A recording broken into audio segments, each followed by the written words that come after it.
Hello everyone, before I introduce myself, I want to thank you all for being here. Whether you were forced to be here or came voluntarily, thank you for showing up to see both my presentation and all my peers.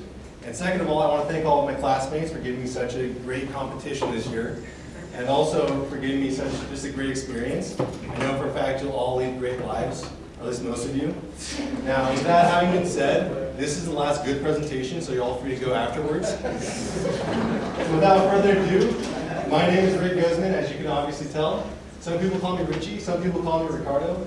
Mr. Combs likes to call me Bastard, so I'll let you take your pick on what to call me. A little bit about myself.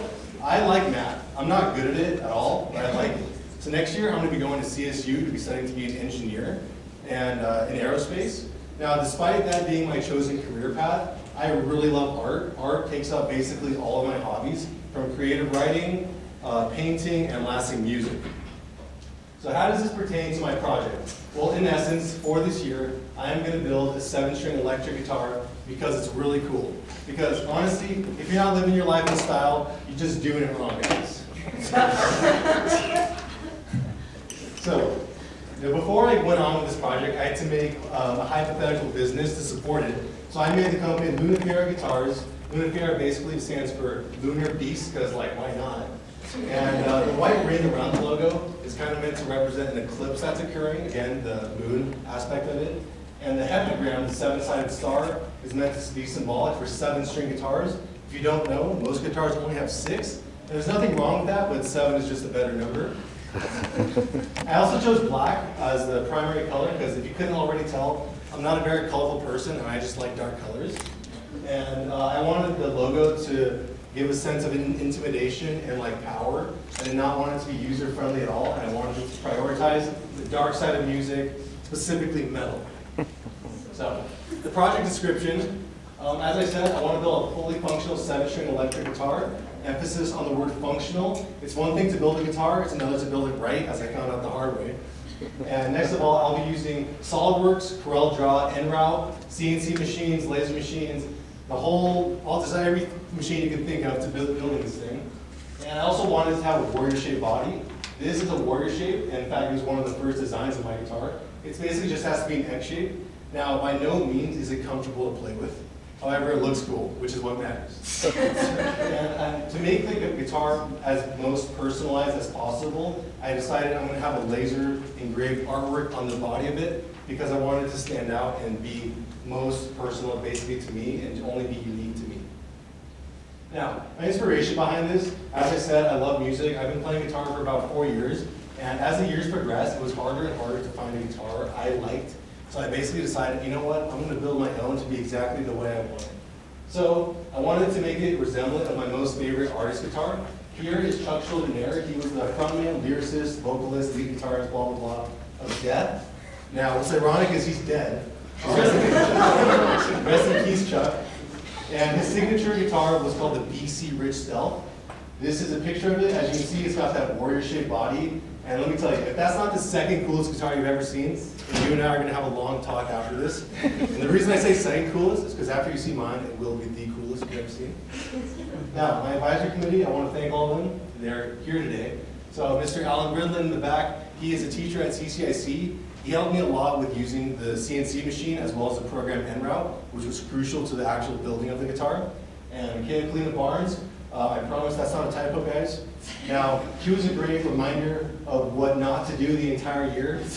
Now, that's not to say her project was bad. However, every time I was struggling, I just looked over my shoulder, and I was seeing how bad it was going for her, and I was like, well, at least I'm not kidding. Yeah. And lastly, my mother, Patricia Garibay, who helped fund the project. I like to pretend that I'm broke so I don't have to pay for stuff, so thank you for that. Now, I also have to give an honorary mention to Mr. Combs, who helped me use the laser machine as well as Coreldraw, and also just getting started with the project in general. Now, I also got to thank my boys, Richard and Ryan, up here. These guys are my best friends and have been here since the beginning. So, Richard, Ryan, you guys are horrible influences, so thank you for sticking around. Okay, so now let's talk about the project. So before I started, I wanted to make an original timeline of the entire thing and what I hope to accomplish throughout the year. And as you can see, it's kind of short, kind of simple, because I was naive to assume building a guitar was one easy step. So here's the updated one. As you can see, a lot longer. Now the primary difference between the two is that throughout the year I decided I'm not going to build my own guitar neck. Now the reason for that is not only do I not have enough time, but if I do that, then and I mess up, then the whole guitar is just going to sound bad. And plus, I wanted to build the body. That was the most exciting part of the project for me. So I decided to just double down on that and focus on that entirely. Now you also notice the dates are kind of wonky and out of order. And the reason for that is obviously because of COVID, and it just took so long for everything to get here that I couldn't be sitting on my thumbs doing nothing for like months on end. So basically I decided to design the entire guitar, front to end, the artwork, the body, etc., and basically just build the whole thing once I got it all.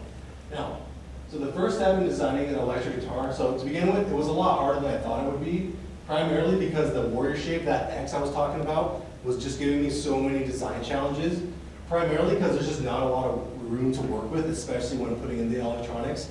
And even more so when I wanted to put an artwork on it, you just don't have a lot of room to work with when designing that part. So to begin with, I referenced one of my own guitars by guessing the length, width, and depth of it, because I thought that would be a good place to start. So here's a picture of my guitars. This one in the middle is called a 7-string Legator Opus series. It is one of my favorite guitars, primarily because of the size. I just like playing on big guitars. They just feel the most natural to me. And I decided I'm going to have mine built based off of that. So my first design of the guitar, this is an image of it on SolidWorks. If you're not familiar, SolidWorks can basically design any tangible object you can ever think of. And you can't make a girlfriend on it, but you can make something a lot cooler, which is a guitar. So the first complications I had with it was the positioning of these two cavities. This is the neck cavity, and this is the pickup cavity. Now, as I said, it took forever for these components to get here, so I just didn't have them in hand to measure them and figure out how long I needed them to be. So I just kind of had these random measurements and had to just live with it for several months until they actually got here. Now, for the back of the body, this hole has been the bane of my existence for like 8 months because it was so hard to position, and if I messed it up, then the whole project is just out the window and there's like no recovery from that. So although these holes were troubling me, the entire body was itself complete, and I was happy with the way it looked. So the components of the guitar, what I was talking about, these are the components. This is the neck I purchased. This is a pickup. Now a pickup is exactly what you think it would do. It's basically a magnetic box that picks up the vibrations through the strings and turns that into music via this amplifier. And this part is called the bridge of the guitar. Now the bridge is basically a mechanical device that anchors down the strings and it lets you shorten and lengthen the strings accordingly to tune your guitar. So I needed the neck of the guitar to determine its scale length. Now I could go on hours talking about scale length and intonation, but I'm just going to simplify it for you. Basically, you need to have your guitar fit a certain measurement. If it's too long or too short, then the entire thing is going to sound out of tune, and again, there's no recovery for that. And I also needed to know this distance for positioning of both the pickup and the bridge. I needed to know this because the scale length is very relevant to these two components. So here's the final design of my SolidWorks guitar, the front and back. Now for the front of the body, after obtaining these components, it was actually very easy to position both of these holes. And for the back of the body, after having these components in hand, it was actually also really easy to kind of figure out how much space I would need for all the electronics that actually power the guitar, including like a battery and all these wires that basically are going to be tangled up and stuck behind you and never to be looked at again. Now, I also want to point out, I needed to make sure that the outline of this back cavity was not interfering with this cavity. The reason for that is because I did not want two holes crossing each other, because obviously that would give a ton of problems in both the cutting and the assembly of the guitar. So by now I had the complete design on SolidWorks and began working on the Coreldraw design. So Coreldraw is basically a program where you can plug in images, and the reason we used it was because the laser machines I talked about read images, basically white to black and everything in between. And basically the darker the color got, that's how the laser machine functioned. Whenever I saw the color black, it went full power, and as it went less and less, it basically lightened up to give like shades to the artwork. So I got the outline of my guitar on Coreldraw to know exactly how much space I was confined to when designing the artwork, because obviously I want to use 100% of it and have some key features, especially right here, here, here, and here, where basically the guitar is like, the artwork would be most prevalent. So this told me, again, like I said, told me how much space I had to work with, which was a huge help in designing the artwork. So here's some drafts I made. Obviously, you can see they're all somewhat demented in one way or another. Here's another set of artworks. Very proud of these. I stole all the artworks, I did not make them. And basically testing the drafts, the laser machine, like I said, was able to laser engrave them. So these are just some test pieces of wood that I stole from Mr. Combs to do this. And I tried different levels of speed, power, and brightness. All of these factors had a huge impact on how the final result came out to be, which I needed to know beforehand before lasering the very expensive piece of wood that I bought. And again, I wanted to test them to make sure what setting worked best and what did not. So after many test runs and burning many pieces of wood, I finally decided on what I wanted. And it was basically a dead guy front and center, just glooming over everything. So by now, I also knew what settings worked best for the guitar. Here's the final artwork draft I made. I even took the great pleasure of naming all these characters. So here we have Stephen, Eugene, Kodak, Reginald, Ulysses, and last but certainly not least, Mr. Bartholomew. And so by now I had everything I needed to cut the wood. So after designing it, Mr. Woodland, this is where he steps in. He knew how to use the program Enraving, which was crucial to using the machines that I was going to use to cut the guitar. And basically, this program made it so that the machine could trace exactly the SolidWorks design and cut it perfectly. Now, if you're not familiar, this is basically what a CNC machine looks like. It's just a table with a drill that can go anywhere on it. And basically, there's a computer program that directs it into cutting any material that you want, such as wood or even metal. And after the machine was able to cut the wood exactly how I wanted it honestly came out a lot better than I was expecting, because I was not familiar with these machines at all. And this is how it looks cut, still attached to the frame. That's even back there, those glowing lights, that is the frame of the guitar. So the body, here we have it cleaned and separated from the rest of the wood. And here are some pre-drilled holes that Mr. Combs and I made. And here's the back of it. As you can see, we were testing a lot of the electronics and also making sure they were working properly before actually finishing the guitar and lasering it and building it. So now here's my favorite part of the year, playing with the lasers. So Mr. Combs first suggested that we make a cutout of the guitar. Now the reason for this was to make sure that it was positioned perfectly when lasering it. So here you can see a foam cutout. It's basically a perfect shape to the body that I made. And the purpose for this was to make sure the artwork did not appear crooked or off-centered when we actually lasered it, because you have to position it in respect to the laser, not the other way around.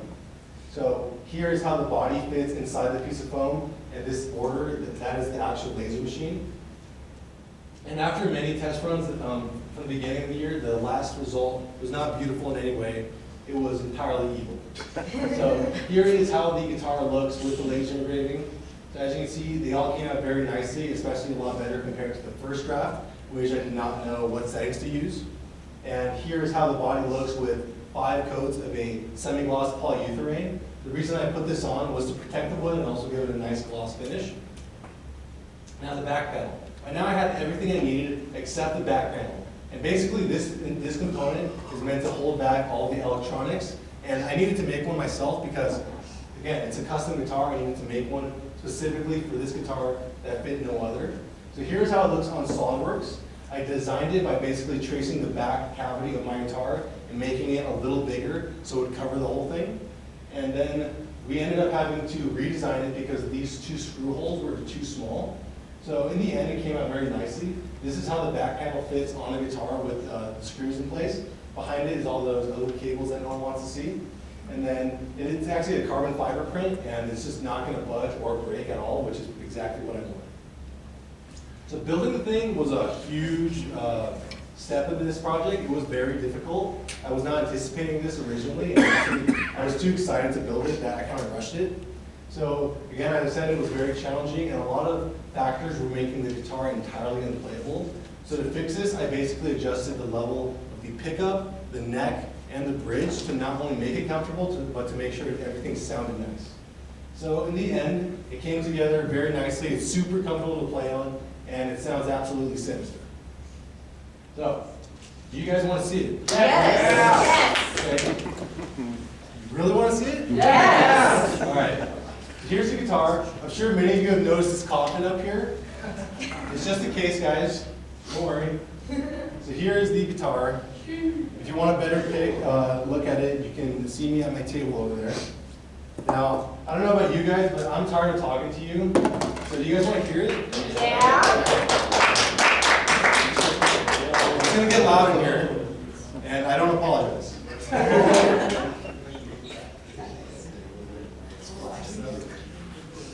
I won't be smashing.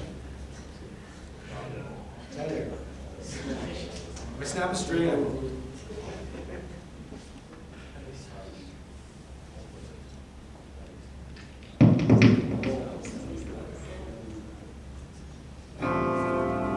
So this song is one I wrote. Vince gave me the idea. He told me, if you're going to build a guitar, you got to play your own homemade song. So this song is called Polygon, and I really hope you guys enjoy it.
a lot, but I can't answer questions still.